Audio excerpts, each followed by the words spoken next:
Kwanza mambo ni mawili kwa sababu ya muda na kwa sababu sasa hivi ni muda wangu pia wa kwenda kanisani. Nataka kusema kwa nafasi yangu kama mwenyekiti wa Chadema mkoa wa Mara, na mambo hayo yote ni kwa ajili ya mustakabali wa mkoa wetu na pia kushauriana na watu ambao pia wanatoka kwenye line na wanapotoka. Kwanza kabisa sisi tunakaa boda ya Sirari kuhusu hili la makamu mwenyekiti kushikiliwa kwamba immigration au uhamiaji, idara yetu ya uhamiaji kutumika. Mimi niendelee tu kusisitiza kwamba idara ya uhamiaji inatumika kwa sababu kulikuwa kama na kasumba ya kumtafutia makamu mwenyekiti mashimo yanachimbwa, na yeye mwenyewe alishaambiwa tangu mapema kabisa kwamba kuna mashimo yanachimbwa kwa ajili yako. Na amekuwa mtu ambaye amekuwa na umakini mkubwa sana kutokuingia kwenye ugomvi ambao hauna msingi, lakini hajaacha kukaa kwenye line yake ya kusimamia ukweli ambao ndio nature yake na ndivyo alivyozaliwa. Na yeye kama ambavyo vitabu vya Mungu vinasema, ukisoma hata kitabu cha Zaburi, kwamba yeye kukataa kwenda na mashauri ya wasio haki haliwezi kuwa kosa kwake. Kwa hiyo mimi niendelee kumtia moyo kupitia Zaburi moja mstari wa kwanza mpaka wa 4. Kama kutakuwa na mtu atamfikishia hiyo, aelewe kwamba pia wamchao Bwana ni kama mlima Sayuni. Kwa hiyo asije akafikiria kwamba yuko peke yake. Wako malaika na yuko Mungu anaongozana naye. Kwa sababu ukiangalia kilichomweka ndani hata sasa, na sisi tulikuwa tumesisitiza kwamba tujue.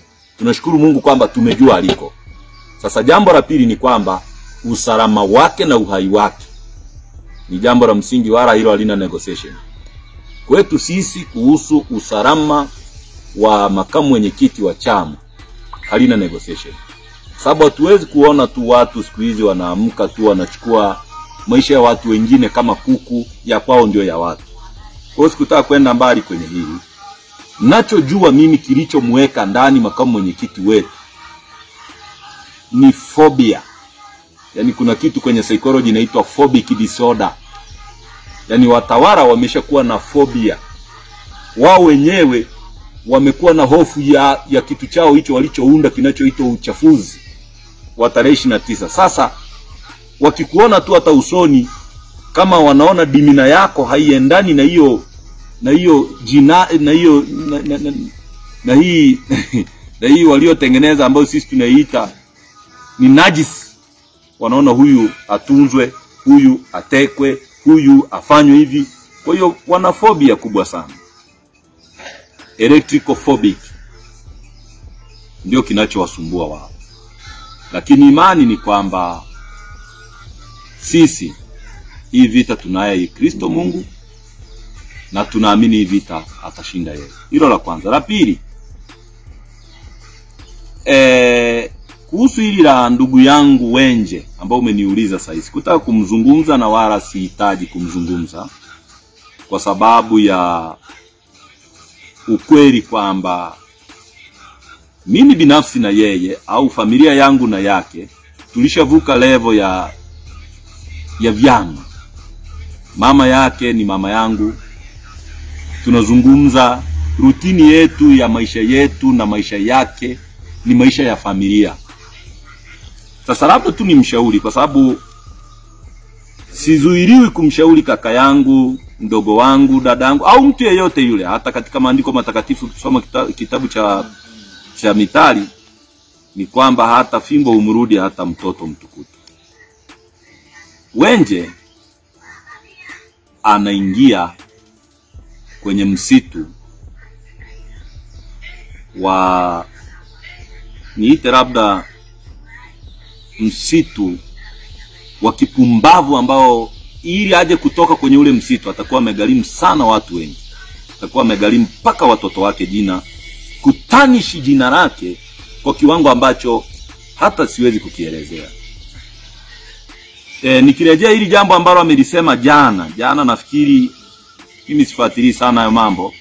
Hili alilolisema kuhusu familia ya Lissu, kwanza lile ni tusi kibinadamu na ni kukosa utu, lakini pia ni kujivika unyama katikati ya watu ambao umeenda ukawakuta ni wanyama. Nani ajuae, labda Wenje angeenda kwa hao watu kwenye hilo kundi ambalo limemchukua. Nani ajuae, labda angeenda kwenye hilo kundi, then akataka kuwarithisha matendo mema, akataka kuwashauri yaliyo mema, pengine akawashauri kutokuumiza watu. Hapo angeenda kufanya kazi takatifu, kazi ya Roho Mtakatifu. Lakini Wenje ameenda pale, anataka kujiharakia uchafu kuliko wachafu wenyewe. Yaani yeye ameingia kwenye kundi la watu, pengine anawaambia mbona muwapigi vizuri? Hao mnawapiga risasi, hao mlipaswa muwapige guruneti. Anamkosea Mungu sehemu kubwa sana. Wenje ndugu yangu, kama ambavyo Munishi alimuita Marebo, ninakuita Wenje.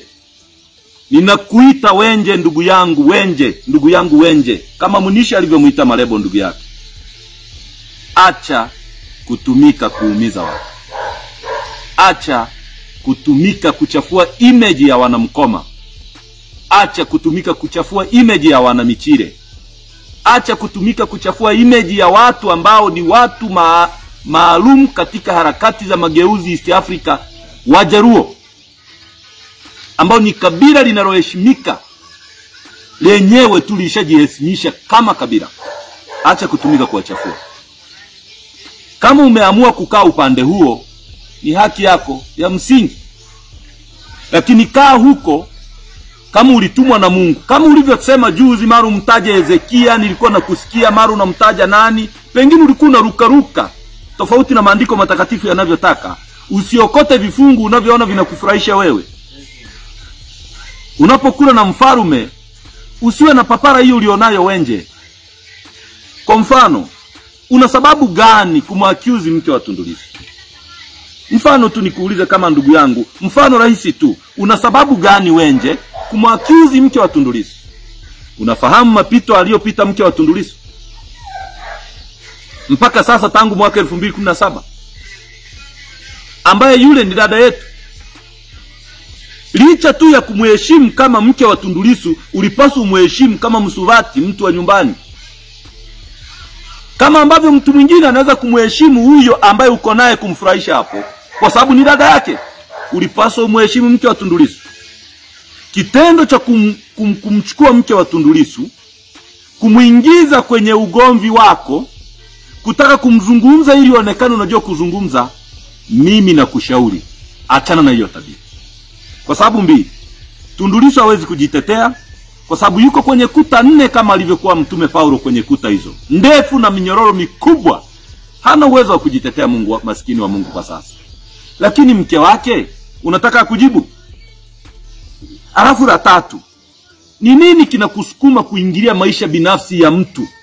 Yaani unasema mke wa Tundu Lissu hajaonekana mahakamani. Kwa nini usiwaraumu waliomweka Tundu Lissu mahakamani, unamlaumu mke wake kutokwenda pale? Ulipaswa waulize waliomweka kwamba mliyemweka Tundu Lissu mmemweka kwa kosa gani?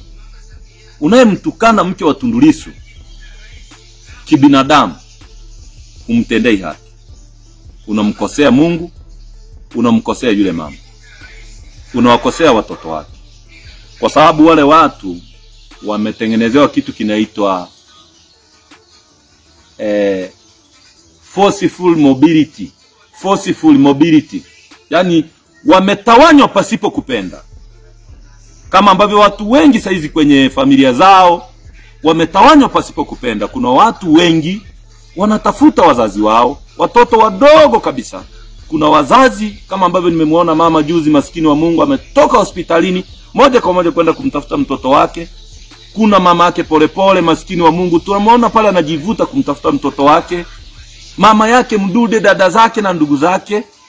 Wachungaji mbalimbali wengine wamekimbia na nchi. Hiyo inaitwa forceful mobility. Yaani watu hawakupenda, sio social mobility, forceful mobility. Wamekimbia pasina kutaka, wamekimbizwa pasina kutaka, wameforsiwa kukaa mbali na wapendo wao. usiitumie kama fimbo ya kumtukana Tundu Lissu. Na la mwisho nikukumbushe, Tundu Lissu si sehemu ya wagombea kwenye hicho mnachoita uchaguzi. Tundu Lissu si sehemu ya wagombea kwenye hicho mnachoita uchaguzi. Pengine mtu ambaye ungemlinganisha na huyu mnadi, pengine ni kina Mwajuma, hao ambao wanagombea, si Mwajuma, si kuna Saru Mwali, hao ndio uulize wake zao waliko vis-a-vis mgombea wako. Familia ya Tundu Lissu unaitafuta nini? Wanalia vilio vyao wenyewe. Baba yao amepigwa risasi, wale watoto hawajai kujua. Pengine aliyempiga risasi anafurahia kura saizi mayai. Baba yao yuko jela. Yule mama maskini wa Mungu juzi alikuwa kwenye mkutano huko, nilimuona mikutano fulani huko Ulaya, analia kama mtu ambaye hana namna ya kufanya. Huruma ya Mungu inakutaka umshauri mfalme au malikia uliye naye apunguze kuumiza watu, sio kumchochea huku unachofanya. Mimi ningetaka nikushauri kama ndugu yangu Wenje, na kuita kama Munisha alivyomuita Marebo. Ndugu yangu Wenje, mrudie Mungu. Ndugu yangu Wenje, muombe Mungu akupe hekima, uwe na kiasi katika yale unayoyasema. Na Mungu wetu, kwa sababu ni Mungu wa huruma, nina imani atakuhurumia. Na pengine mimi kama ndugu yako Chacha nitaendelea kukuombea Mungu akurejeshe hekima yako uliyokuwa nayo kama Wenje.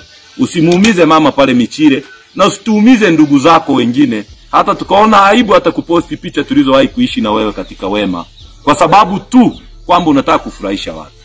Ushauri wangu pia kwako ni huo, na nisitakubali mtu yeyote amuongee mke wako, aongee watoto wetu wale wa kwako ambao wako Canada, kwa sababu yoyote ile, kwa sababu atakuwa anakukosea, au kuongea njia ulizopita wewe ili unusurike kifo mwaka 2020, atakuwa anakukosea. Pengine sitakubali mwanachama yeyote kwenye grupu la chama la Chadema akakuuliza kuhusu Nyatega kwamba kwenye kaburi lake ukienda utajisikiaje leo, kwa sababu sio utu, na mimi sikubali hayo mambo yaendelee. Sitisha hayo maneno ya kumtukana Tundu Lissu na familia yake, mnadi mgombea wako vis-a-vis kina Mwajuma anayogombea naye. Mungu akubariki kwenye siku hii kama utakuwa umenisikiliza sana.